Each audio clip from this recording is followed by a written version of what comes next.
cette raison que je vous dis, un leader qui va à la l'encontre de la volonté du peuple, ce n'est pas un leader, c'est un magicien, c'est un sorcier. Et là, pour ne pas trop prendre de temps, vous venez au Gabon, c'est là où vous allez trouver la multitude de générations de sorciers. Vous êtes dans un pays où on a passé presque 60 ans avec un seul régime, une seule famille. On dit le véritable projet de société au Gabon, ce n'est pas ce que vous allez construire. Le véritable projet de société au Gabon, c'est comment faire pour enlever le système Bongo PDG du pouvoir. Ça, c'est le projet phare des Gabonais. C'est d'ailleurs pour cette raison que depuis 1993, Père Mba Bessol est passé par là. Pierre Mamboundou est passé par là. André Mbaba est passé par là. Je vous assure, vous prenez 10 Gabonais. Sur 10, 9 personnes parmi eux ne va vous donner la moitié des projets de société. Ni de Père Mba Bessol, ni de Mamboundou, ni d'André Mbaba, ni de Jean Ping. Il n'y a que les slogans. Père Mba Bessol, école cadeau, putain, cadeau, travail pour tous. Encore que là, au-delà de le slogan, c'était un projet réalisable. C'est comme Jean Ping, à l'abri de la peur, à l'abri de besoin. Ça, c'est les slogans. Mais à l'intérieur, ils ne peuvent pas vous donner en détail ce qui a été proposé. Mais le plus grand des projets, c'était le départ du système Bongo PDG.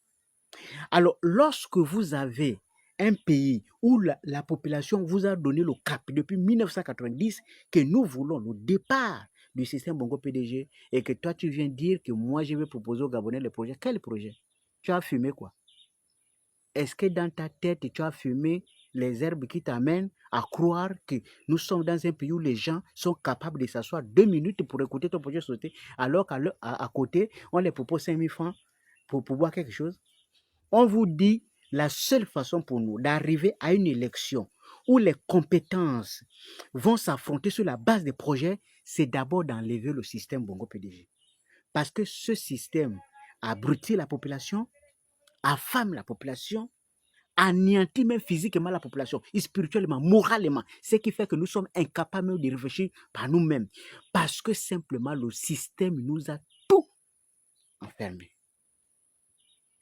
On vous explique ça, vous ne comprenez pas. Même en utilisant les thèmes les plus simples, vous ne comprenez pas. Vous voulez qu'un philosophe ou je ne sais pas quel spécialiste de Molière arrive pour vous expliquer ça avec un français beaucoup plus élevé. Moi, je vous dis, c'est techniquement impossible.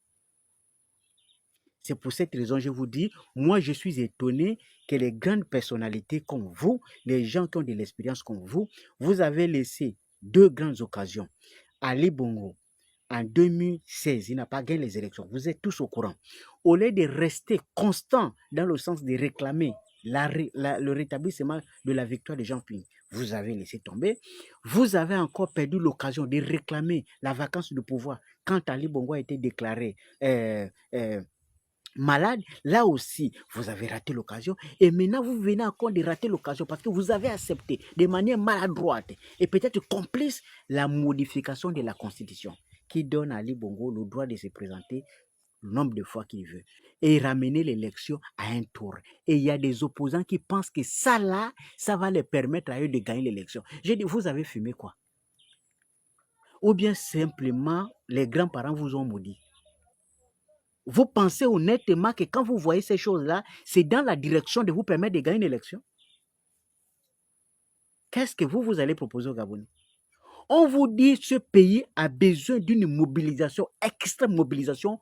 L'unique solution, c'est de faire partir les Bongo. Parce que c'est un virus pour le Gabon. Le Gabon ne peut ni évoluer, ni se développer, ni faire quoi que ce soit en sachant que pour quiconque veut évoluer, il faut passer par les ressortissants de Haut-Ogooué. Il faut négocier avec les Haut-Ogooué. Il faut négocier avec tel. Il faut négocier avec tel. Si on continue à négocier, personne ne sortira d'ici. Nous allons toujours vivre dans cette médiocrité, dans cette souffrance extrême pour beaucoup. Malheureusement, personne n'écoute. Personne ne veut faire quoi que ce soit. On a comme l'impression que tout le monde est d'accord que le système